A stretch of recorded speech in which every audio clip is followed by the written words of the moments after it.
সবাই কেমন আছেন? আর ২ দিন পরে নির্বাচন। আমার গতকাল রাতে এক ফোঁটাও ঘুম হয় নাই। আমার খুব প্যানিক অ্যাটাক হচ্ছিল।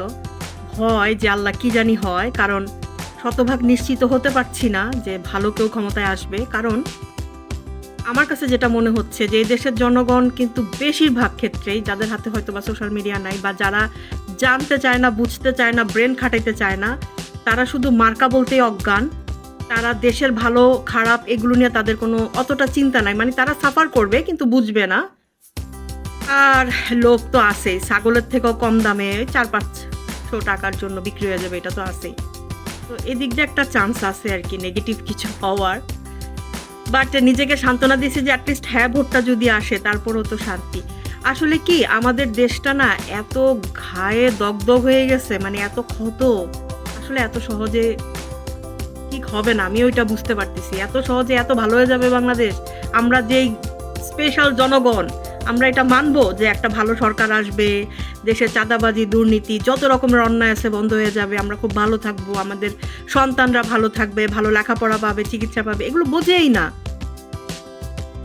সাপোজ এই যে চাঁদাবাজির যে ঘটনাটা, হ্যাঁ, আমাকে কিন্তু প্রচুর বিএনপি পন্থী লোকরা নক দেয়। আমি কিন্তু ওনাদের মতাদর্শটা বুঝতে পারি যে অ্যাকচুয়ালি কি। বেশিরভাগের মতামত থাকে এরকম যে আমরা কল্পনাও করতে পারি নাই এখন যে সিচুয়েশনটা এটা হবে কোনোদিন বিএনপিতে। মানে খালেদা জিয়ার বিএনপি এটা না, মানে তারেক রহমান একেবারে অযোগ্য অযোগ্য অযোগ্য, এই লোকের কোনো যোগ্যতাই নাই রাজনীতি করার। এটা হচ্ছে বেশিরভাগের মতামত। একজন বলছিলেন ওই দিন আমাকে যে এই যে চাঁদাবাজি বন্ধের যে ব্যাপারটা নিয়ে আমি সবসময় কথা বলি যে এটা আপু এত সহজে সম্ভব না। কারণ শুধু তো মানে বিএনপি কর্মীরা এসে চাঁদা নিচ্ছে তা তো না, যিনি চাঁদা দিচ্ছে সেও কিন্তু দোষী। কারণ সে হয়তো অবৈধ জায়গায় বসে দোকান দিচ্ছে বা ব্যবসা করতেছে। সে নিজেই চাচ্ছে একটা খারাপ দুর্নীতিবাজ নেতা আসুক, তাহলে সে বিজনেস করতে পারবে। তো এটা না জনগণ, মানে খারাপ জনগণ আর খারাপ নেতাদের একটা ডিল। আর খারাপ লোকের সংখ্যাই মনে হয় বেশি, আমার কাছে এরকমই মনে হচ্ছে। না হলে এত কিছু দেখার পরেও কারা বিএনপির পক্ষে কথা বলতে পারে?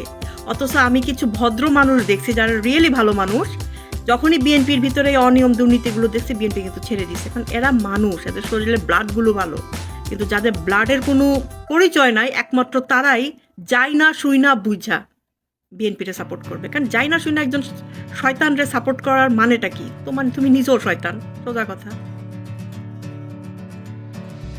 আমি যখন বিএনপিকে নিয়ে কথা বলি অনেকেই আমার উপর ক্ষেপে যান, অথচ আমি যে কথাগুলো বলতেছি একটা যুক্তিও কিন্তু আপনারা খণ্ডন করতে পারেন না। একটা সহজ হিসাব, যার পরিবারকে এত কষ্ট দিছে, যাকে এত কষ্ট দিছে, যে চোরের মতো মাইর খায়া কোমর ভাঙ্গা মুসলেকা দিয়ে লন্ডনে যায় পলায় ছিল, সেই লোক কিভাবে তার সাথে যে আবার হাত মিলায়? আওয়ামী লীগের কথা বলতেছি, কেমনে হাত মিলায়, কেমনে ভুলা যায় অতীত? তো অতীত ভুলা যাওয়া নিমক হারাম মুনাফিকের থেকে খারাপ আর ভয়ঙ্কর কিছু নাই। তো আমি অ্যাজ এ ব্যক্তি হিসাবে তারেক রহমানকে প্রচন্ড ঘৃণা করি। সে মানুষ হিসাবে খুবই নিকৃষ্ট মানের একজন মানুষ। তার হাতে কেন আমি চাবো যে আমার দেশ যাক? প্রশ্নই উঠে না। অন্যদিকে দেখেন এই যে দুর্নীতি, চাঁদাবাজ, ঋণ খেলাফি আরো যা যা আছে এগুলো তো আমরা সবাই দেখতেছি। সে তার নিজের দলের লোকের সাথে পর্যন্ত বেইমানি করতেছে। নিউজ ঘাটলে আপনারা অলরেডি দেখবেন যে টাকা খায়া কাউরে মনোনয়ন দিছে, কাউরে দেয় নাই, কারোর সাথে টাকা নিয়েও মনোনয়ন দেয় নাই। মানে বেইমানির চড়াচড়ি, মানে এর রক্তে বেইমানি, এর শিরাই শিরাই বেইমানি। তারেক রহমানের দলের লোকজনই এগুলো বলতেছে, আমার কথা না। আপনারা বিভিন্ন নিউজ টিউজ করে দেখেন, দেখতে পাবেন যে ক্ষমতায় আসার আগেই মিথ্যাচার, তার দলের সাথে বেইমানি করতে পারে। দেশের সাথে তো অলরেডি করছে, শেখ হাসিনার সাথে সে কেমনে হাত মিলায়। তো এই লোক আমার দেশে আসবে, আমার শুধু এই জিনিসটাই মেনে নিতে কষ্ট হয়, শুধু এই জিনিসটাই মেনে নিতে কষ্ট হয়। তার কোনো রাজনৈতিক ব্যাকগ্রাউন্ড আছে, যোগ্যতা আছে? সে পাগল, ছাগলের থেকেও নিকৃষ্ট। সে যে কি বলে তার কথার কোনো আগা নাই মাথা নাই। ভাই ম্যাট্রিক পাশেরও তো একটা শিক্ষাগত যোগ্যতা আছে, তার সেইটাও নাই। তার কথার লেভেল এত জঘন্য, এত মূর্খ, মনে হয় যে স্ক্রিপ্টেড মুখস্থ পড়া বলতেছে। পুরা মলম বিক্রেত, যে খোস পাঁচটার মলম বিক্রয় করে না, ঠিক হাত একটা উঁচায় উঁচা এমন করে কথা পায়। কি খ্যাত, কি ল্যাবেন্ডিস ইউ! এই লোক হবে আমাদের দেশের নেতা? মানতে পারি না। কিন্তু এই লোকের লেভেলে যারা আছেন আপনারাই চান যে আসুক, কারণ উনি আসলে আপনারাও এই অন্যায়গুলো করতে পারবেন, দুর্নীতি করতে পারবেন, চাঁদাবাজি করতে পারবেন, চুরি চামারি করতে পারবেন, সর্বোপরি ঋণ খেলাফি করতে পারবেন, তাই না? এই জন্যই আপনারা চান। আর এই জন্য আমি যখন কথা বলি আপনাদের খুব গায়ে লাগে। আচ্ছা, কিছু করার নাই। তবে গতকালকে আমি আমার একটা ল্যাঙ্গুয়েজ গ্রুপ আছে, ওখানে সব জেনজিরা আছে, মানে একদম ইয়াং জেনারেশন, ওরা ল্যাঙ্গুয়েজ শিখতেছে, জার্মানিতে আসবে বা স্টুডেন্ট বিষয়ে পড়াশোনা করবে। তো ওদের সাথে আমি কালকে একটু কথা বললাম। ওদের চিন্তাধারা কিন্তু আমার কাছে বেশ ভালো লাগছে, কারণ ওরা নতুন ভোটার। ওরা যেভাবে চিন্তা করতেছে, হা হা হা হা, তারেক রহমান আপনি যেই ছক চাপতেছেন সেই 71 সালের মডেলে, এডির আর বাত নাই, বুঝছেন? আসেন না, আপনি আসেন, আসেন ক্ষমতায় জোর করে আসেন, বাটপারি করে আসেন, নির্বাচন কারচুপি করে আসেন, টিকতে পারবেন না। জেনজি আপনারা টিকতে দিবেন না। কি মনে করছেন ওরা কি অশিক্ষিত মূর্খ? আপনার মতো মূর্খ। এনিওয়েজ, তো এটা আমাকে একটু আশা জাগাইছে।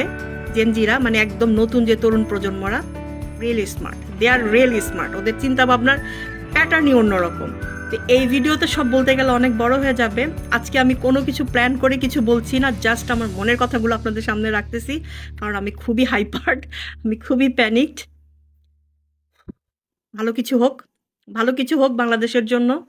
আমার দেশটা একটু ভালো থাকুক, সম্পূর্ণ না থাকুক, একটু ভালো থাকুক। দেশের যেই ভালো মানুষগুলো দেশকে ভালোবাসে তারা ভালো থাকুক, জাস্ট এইটুকুই চাওয়া। সবাই দোয়া করবেন দেশের জন্য।